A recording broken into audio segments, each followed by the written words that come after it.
Donc bonsoir à tous. Donc on va aborder le thème d'histoire des révolutions dans l'espace atlantique qui intervient ou qui est donné plutôt dans le concours du KPLP Lettres, Histoire, Géographie, aussi bien pour le concours interne que pour le concours externe.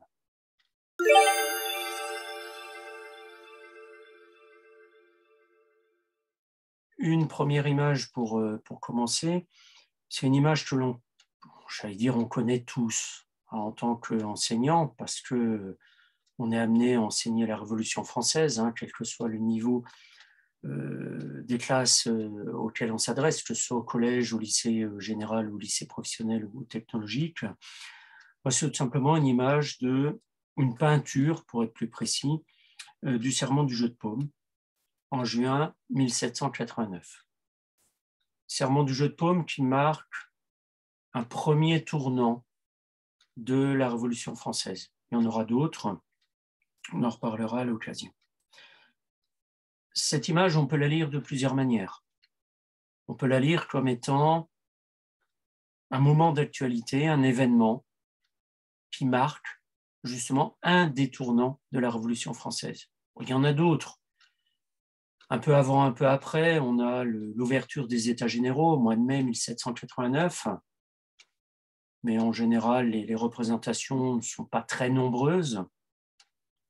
On en a d'autres qui portent sur un autre événement de juillet 1789, donc le 14 juillet 89, avec la prise de la Bastille. Donc là, on a une illustration qui peut être ce qu'on pourrait appeler un témoignage de l'époque, un petit peu ce qu'on aura aujourd'hui sous la forme d'une photo d'actualité d'un événement qui est en train de se dérouler.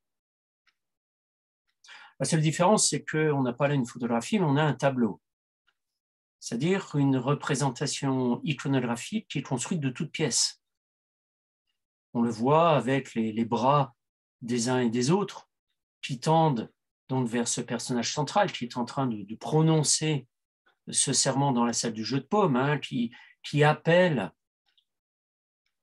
j'hésite entre le terme, les citoyens, ils n'existent pas encore, les révolutionnaires, ils ne sont pas encore dans la révolution, mais qui appelle les représentants de la population, du peuple, sans être péjoratif, à ne se séparer qu'à partir du moment où la France sera dotée d'une constitution. Donc on voit ce personnage central, et puis on voit donc sur les hauteurs, comme un grand vent qui est en train de souffler dans cette salle du jeu de paume, un petit peu un vent de la liberté qui vient de la gauche, du passé, qui se dirige vers la droite, le futur, qui n'est pas encore touché. Les drapures ne volent pas encore. Donc, il montre qu'on est dans un moment qui est très particulier. Et cette illustration ou d'autres esquisses de ce serment du jeu de paume, en général, sont très connues parce que c'est la Révolution française. Et cette Révolution française, on a tendance à l'aborder de manière plus ou moins approfondie dans les différents programmes. Mais en même temps, cette Révolution française, elle est en 1789, elle commence en 1789, mais elle fait suite à une autre révolution, celle des États-Unis, qui commence à peu près en 1775-76, ça dépend là encore des éléments qu'on prend en référence. Cette révolution des États-Unis qui est un petit peu moins connue. Souvent, on en parle comme étant un point de repère. Ah oui, avant la Révolution française, il y a eu la révolution des États-Unis et donc on a presque l'impression d'une continuité. Presque l'impression également d'une relation de causalité. Ah, si on a eu l'une, peut-être que ça explique l'autre. Mais on est toujours centré sur la Révolution française. Et puis, au-delà de cette Révolution française, à travers le serment du jeu de paume, on en a une autre qu'on aborde moins dans les programmes et qu'on développe de plus en plus, et qui est au programme donc, du concours, qui est la Révolution en Haïti. La particularité de la Révolution en Haïti, c'est qu'on l'aborde souvent comme étant noyé, comme étant un des moments de cette révolution centrée sur la France. On a presque l'impression, et c'est ce que dénoncent certains d'ailleurs, que c'est la Révolution française qui est la révolution de référence.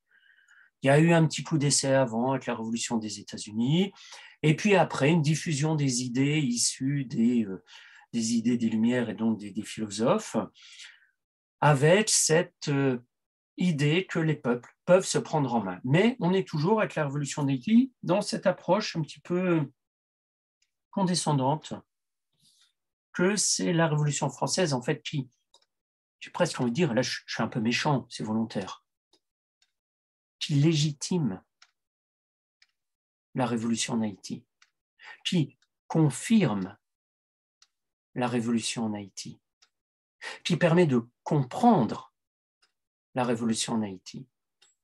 Autrement dit, la Révolution française, elle est présentée dans nos programmes, dans notre histoire, dans notre culture, comme étant le point de référence. C'est ce qui fait que quand on aborde, et c'est la difficulté de ce thème qui est au concours, quand on aborde la Révolution américaine, ben, on n'a pas grand-chose à dire. Ah oui, elle a eu lieu avant. Ah oui, ils ont séparé les trois pouvoirs. On arrive à citer quelques personnages, Benjamin Franklin, Washington, Lafayette.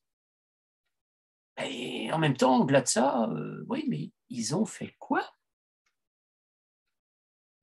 Quant à la révolution d'Haïti, bah oui, oui, ça a bougé. Des esclaves se sont rebellés.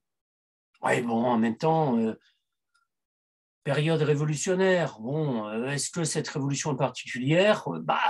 Et là, on est embêté. On ne sait plus trop quoi dire. Ah, si. Tous à l'ouverture. Oui.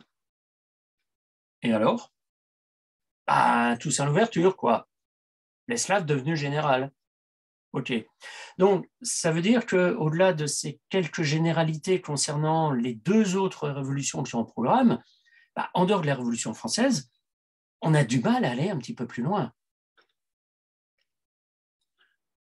Sur le site, vous trouverez un certain nombre d'autres ressources qui abordent justement ce thème au programme. D'abord, le texte de cadrage. C'est le document officiel qui fixe un certain nombre de points de repère, mais on ne va pas très loin. À part le fait de, attention, deux choses, les révolutions atlantiques de Gaucho et Palmer, d'accord, mais il n'y a pas que ça, attention, ils étaient presque dans l'erreur. Presque envie de dire, mais à ce moment-là, pourquoi on en parle? Et ensuite, chaque révolution a son identité. D'accord. Mais une fois que j'ai dit ça, j'en sais pas plus loin. J'en sais pas plus, pardon. Deuxième élément que vous trouverez sur le site, c'est une vidéo qui analyse le thème, l'intitulé du thème, qui est au programme du concours, en suivant la démarche d'analyse du sujet. C'est une vidéo qui dure quelques minutes. Là où elle est intéressante, c'est qu'elle permet de remobiliser un certain nombre de repères concernant ce thème en histoire et de travailler la méthodologie d'analyse d'un sujet d'histoire. La méthodologie est la même pour un sujet de géographie, parce que ce soit à l'écrit ou à l'oral, vous allez devoir mettre en œuvre la même démarche. Et puis, dernier élément que vous allez pouvoir trouver sur le site, qui est déjà disponible, c'est un cours en ligne pour lequel vous pouvez télécharger une version écrite si vous souhaitez l'imprimer et l'avoir avec vous, qui d'une part définit le concept de révolution, qui est un concept discutable et discuté. À partir de quand parle-t-on réellement de révolution? Est-ce que les individus de l'époque avaient conscience de vivre une révolution ou alors est-ce qu'ils étaient juste emportés par une vague, par un mouvement? Voilà. Et puis, les autres éléments, c'est que le cours aborde chacune des trois révolutions de manière séparée. Et ça, c'est volontaire. C'est volontaire de ma part Pour la simple et bonne raison, c'est qu'en dehors de la Révolution française, pour les deux autres, on n'a pas grand-chose à dire. Donc la priorité que j'ai posée en rédigeant ce cours, c'est de vous donner les repères concernant chacune de ces trois révolutions. Mais ces ressources que je viens de citer abordent toutes le thème de manière séparée. Or, le texte de cadrage précise bien qu'on n'aborde pas la Révolution américaine et ensuite la française et ensuite la haïtienne. Mais il faut les aborder ensemble, de manière commune, de manière conjointe, même si, pour ce qui concerne les dates, on se heurte parfois.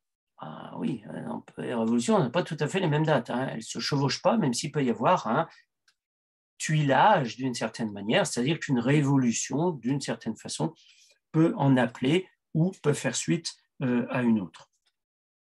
Et donc, le but de cette masterclass, c'est cette fois-ci de compléter ce qui a déjà été donné au niveau des ressources en abordant les éléments qui sont communs à l'ensemble de ces révolutions et donc de répondre tout simplement aux attendus du concours, que ce soit pour les épreuves écrites ou les épreuves orales.